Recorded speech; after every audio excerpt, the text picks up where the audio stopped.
Let's talk about a source evaluation tool that is really popular around the country in colleges and in high schools and public libraries, but I'm seeing it all over the place in colleges.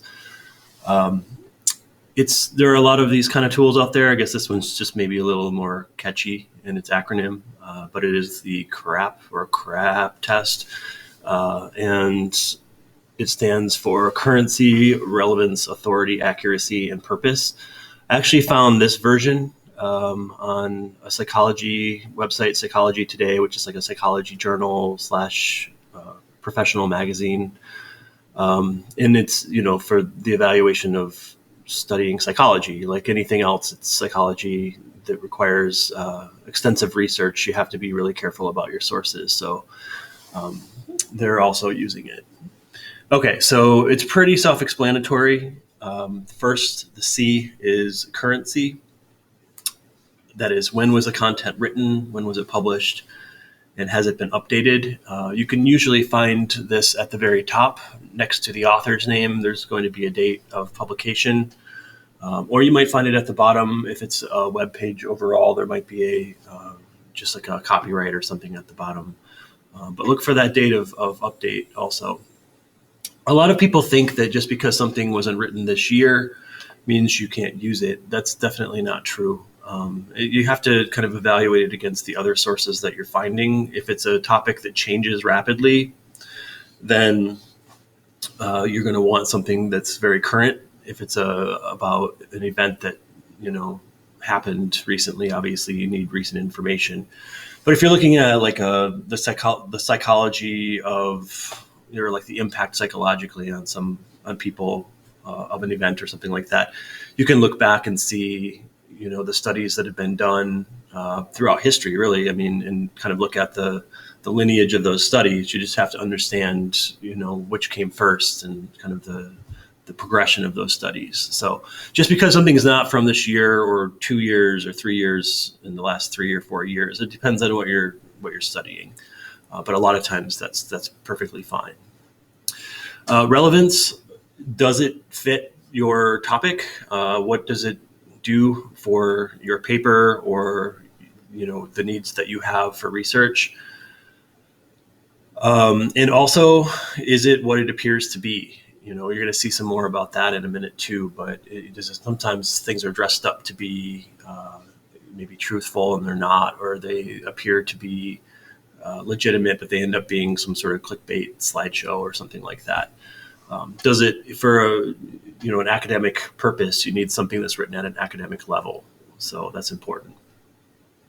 Authority, who wrote it? Is the author experienced? Is that person an expert of some sort? Have they done research? Have they done studies? How do we know? What can you find out about this person? A lot of times their names will be hyperlinked, and you can click their names and you can see the other kinds of articles they've written, or there's going to be a bio about that person. So that's good. Often you'll find sources that don't have a specific author. Maybe they're written by a committee, or they're written by like what would be called staff, like the staff at a newspaper. Those are fine. Then it really rests with the legitimacy of the newspaper itself, right? They're putting their name on it. Their editorial board looked at it. You just go with that. Okay. So you're going to be rating these, each one of these categories. So you just kind of have to you give it a best fit rating, I guess you'd call it. Like you just have to kind of think, well, maybe that's not going to be the highest rating. Maybe that gets the second highest rating or something like that. If it kind of comes down to the reputation of the source at that point.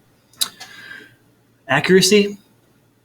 Is the information accurate? A lot of times you need to back it up, like look for it somewhere else. Is this the only source that's saying these things? And that's not always a bad thing, but a lot of times it can be if they're wild claims.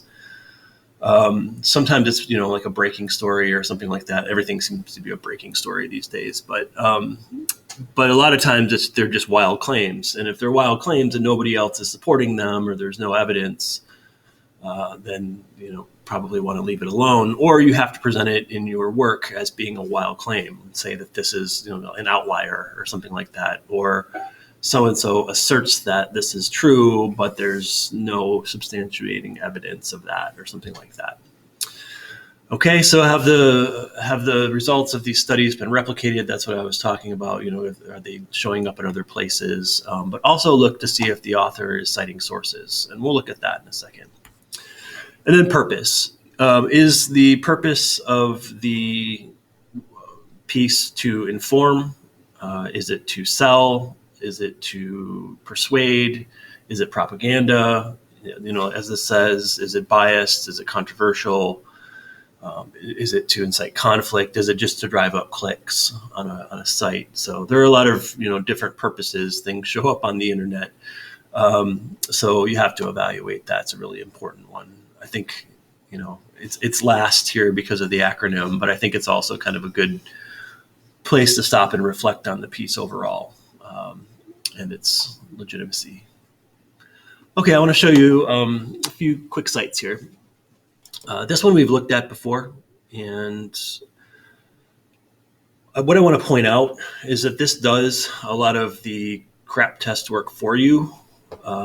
If you look at the y-axis here, we have news value and reliability, right? So this is the R in the test.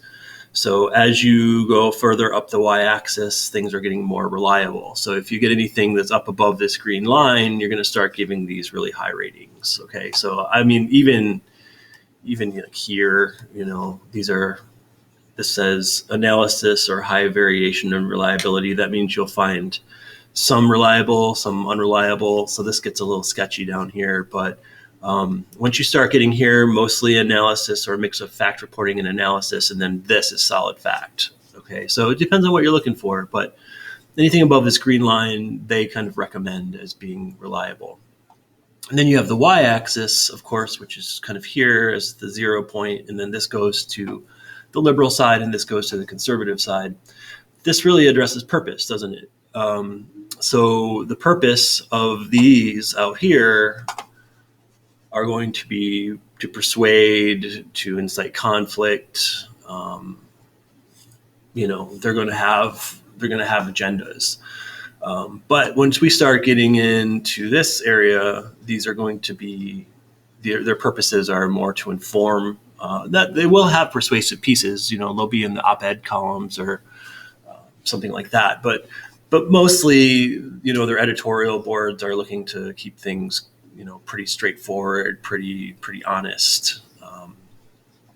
So obviously this kind of peak of this V, this inverted V, or the peak of this mountain, I guess here would be the most reliable and the most trustworthy in terms of purpose. So these are good sites. So if you wanted to use this to kind of help guide you, that's a good idea. Okay, it's adfontismedia.com. I posted a link recently. You can find it on your Google Classroom. Also wanted to show you procon.org. Procon.org's been around for a long time. It's gotten more useful, I think, for academic purposes recently. It's with the Encyclopedia Britannica organization. I don't believe it always has been, but it is now. You can see there are lots of debatable topics here. Just what we're dealing with right now in class, including some pretty recent ones. Let's just click on this one for kicks. Historic statue removal, the background of that most likely, but they give you the background if you're not sure of it. You can read about that here. So then they do kind of what we're doing in class. They'll ask a research question. Should historic statues be taken down? I mean, obviously, if they're controversial, should they? I mean, I'm saying obviously we're talking about controversial statues, not all historic statues. So they do also what we're doing in our class with Kialo. You have pros and cons. Okay, and there's lots of pros and cons of these. And there's a lot of information here. If you're doing a research paper or something like that, this is a really good place to just kind of gather information and to get a sense of the arguments that are out there. But and I do want to point this out, and I do want to make this really clear, you do not ever want to cite procon.org. That should not show up in your bibliography, okay? And the reasons are, if you hold it up to the CRAP test, it works in some sense and it doesn't work in other sense. Like, I'm not exactly sure who put all this together, all right? I'm not exactly sure if every one of these quotes is word for word from its original source. You know, and I'm not exactly sure that everything here is being fairly presented. I've been on the site a lot. I think it's pretty fair, but there's just some issues with anonymity. We're not sure who did these edits, but this is where this gets really useful, right? So let's say you wanted to use this point here. There are many other people who could be represented by statues who would better represent the historical progress and diversity of the country. And, you know, so let's say that that's a point that you wanted to make in your paper for one reason or another. And so you wanted to cite that, or you wanted to quote it or something like that, or you wanted more information about it. You can just click on the footnote. It takes you to the actual article itself. And obviously what we're looking at here is something of a bibliography entry. It's not exactly the format we're going to use because it doesn't go last name first, but you know, and there's some information missing here, but it's enough for us to find the source. So we should be able to right click it and find it. Okay, there's the article, right? So we can click that article and we've got the whole text. It's beautiful, right? Everything we need, it's right there. That's what you're going to cite. Okay, so you're going to read the article, you're going to take the notes, you're going to probably find more information than just that one point if you look at this article. So it's a good way to be directed to relevant research. I highly recommend Procon, but again, use it for information seeking purposes, not for informational purposes itself.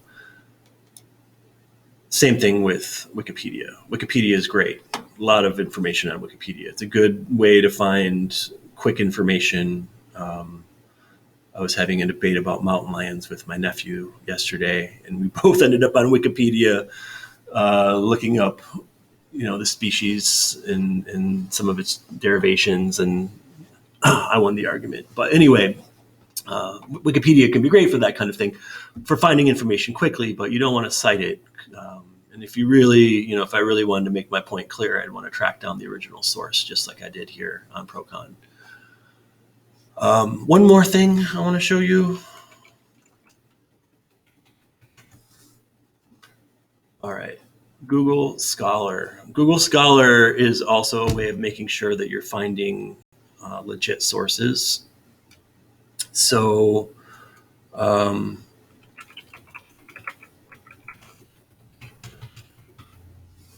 let's say we wanted to continue that topic. These are academic articles. These are vetted through Google's algorithms or whatever they use to check, the sources. So they've kind of done a lot of the CRAP test work for you on this. But there's other ways that you can kind of evaluate the information before you even click on the site.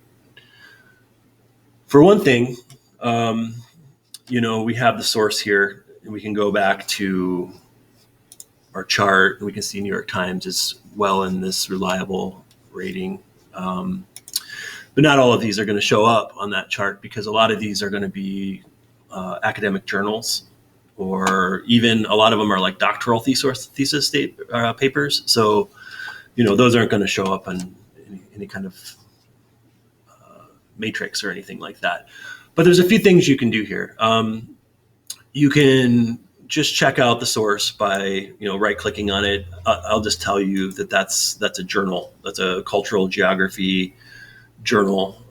I've read that journal before. That was my minor in college.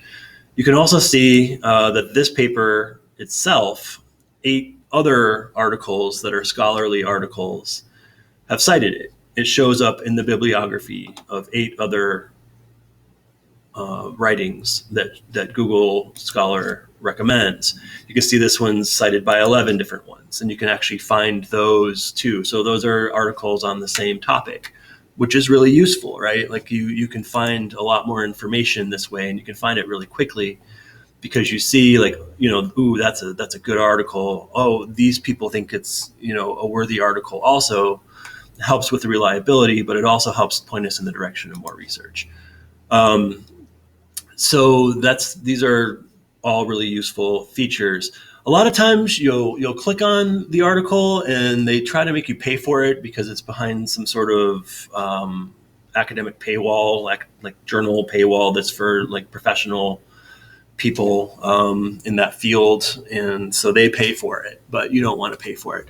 So if you go to all 6 versions, a lot of times you can just find a PDF, because you'll see that there's 6 versions on the web here.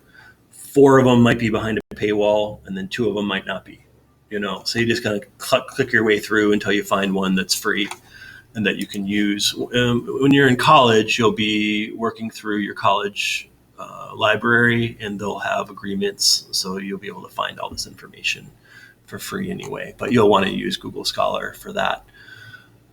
Also, as you can see, you basically have everything you need here for your bibliography entry. So that needs to be, moved around and put in the right order, but it's all there. Okay, so that's really useful. Also, is this full text?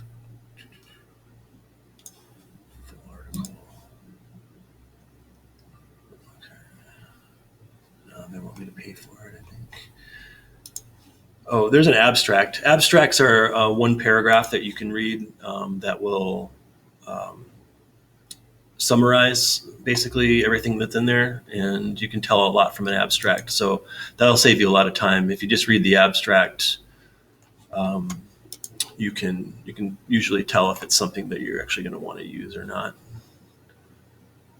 So also, most of these, you'll find there's a bibliography for themselves at the end. They each have a bibliography at the end. So that's another place to find more information. So I just want to remind you also that you can use EasyBib for your bibliographies. And that is, it looks like they're trying to charge you, but it's actually free. You just want to do, they're trying to give you writing help. Just trying to steal my job.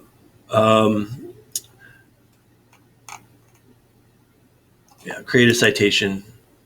Just every time I come to this site, it gets busier, and that bothers me. But then I remember that they're doing your bibliography for you. So I guess I shouldn't be too salty about that, since you're doing the work for us. They're going to beam us with a bunch of ads, but that's the price we pay, I guess, the free price we pay for them helping us out. All right, so this is a website. I'm going to paste in. Yep, that's it. Cite it. They found the article title. They found the URL. They found the website title, the date access, the date published. Publisher sponsor is just Salon. So let's see here. Yep. Okay, they did find all the author information that they need. They found everything. Okay, so complete the citation. They're just going to show you a couple more ads here. There's your bibliography entry. Copy. It's in your clipboard at this point. You just go to your Google Doc and you paste it in. What you're going to do for our assignment here is then you're going to take that bibliography entry and you're going to paste it in